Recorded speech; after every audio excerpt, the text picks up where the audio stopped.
चापड़ के पालपाड़ा में अष्टकालीन लीला कीर्तन में भक्तों का समागम देखने लायक रहा।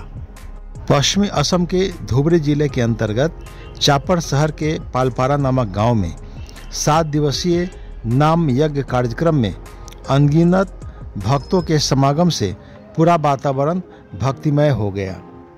उपस्थित भक्तों के श्रीमुख से श्री राधे राधे और हरे कृष्ण हरे राम नाम के रस में लीन होने का अद्भुत दृश्य देखकर सभी श्रोताओं का मन प्रसन्न हो उठा। प्रति বছরের মতন এইবারও শ্রী শ্রী তারক বর্মা মহানাম যজ্ঞ এই পালপাড়ায় যে অনুষ্ঠিত আপনারা করতে আছেন, এবার কততম এইটা অনুষ্ঠান? এটা 36 বছর।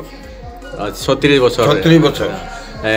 কোন দিন থেকে এখানে আরম্ভ হয়েছে? 14 ডিসেম্বরের থেকে মোটামুটি ধরুন 20 ডিসেম্বর লই 6 দিনের কার্যসূচি। 6 দিনের কার্যসূচি। এই 6 দিনের কার্যসূচিতে মোটামুটি আপনাদের নামের দল আর লীলার দল কোন কোন জায়গা থেকে আনছেন? নামের দল আছে বক্সিহাট, পুন্টিবাড়ি, বরপেটা, তেজপুর আর তুফানগঞ্জ।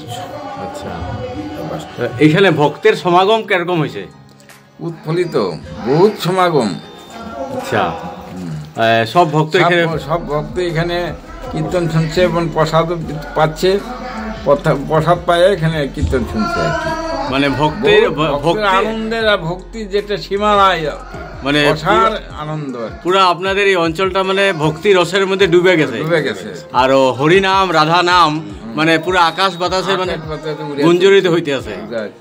তা আপনারা কি আশা করবেন এইভাবেই প্রতি বছর যাতে হইতে থাকে? আশা করি, কামনা করি যদি এই বছর বছর এইভাবে উৎফুল্লিত হয়ে চলে থাকে, এটাই আমরা কামনা করি। আর অঞ্চলবাসীকে কি বলবেন? অঞ্চলবাসীকে কি বলবেন আপনারা? অঞ্চলবাসীকে ধন্যবাদ দিব, আমাদের উপর সহায় করবে, সহযোগিতা করবে, তাদের কামনা করি। আর কালকে কি মহোৎসব হবে? কালকে মহোৎসব হবে। আচ্ছা, এই মহোৎসবে মানে কত ভক্তর সমাগম হবে বলে আপনারা অনুমান করছেন? 6 থেকে 7 হাজার। আচ্ছা, লোক হবে, প্রসাদ নেবে। আচ্ছা, 6 থেকে 7 হাজার। ঠিক আছে, ধন্যবাদ। হরে কৃষ্ণ। হরে কৃষ্ণ।